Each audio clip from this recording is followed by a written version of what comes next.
Казвам се Йорданка Вълчева от България. Днес съм на контролен преглед. На 18 декември ме оперира Мустафа Дулап от коремна херния, поредната. В България 3 пъти съм оперирана. Това ми е 4-ти път и с голяма надежда, че всичко ще се случи както трябва. Мустафа Дулап е разкошен доктор, голям специалист и голям човек с голямо Ч. За болницата научих от Фейсбук и също и моя колежка ми препоръча болницата. Много съм доволна от обслужване, от медицински персонал, немедицински.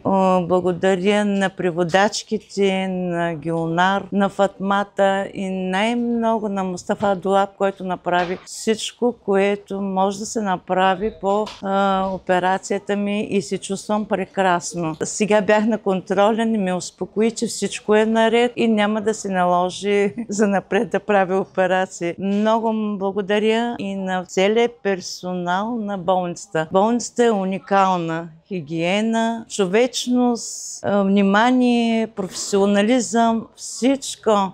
Усмихнати лъчезарни преводачките посрещат още от вратата и до последното излизане.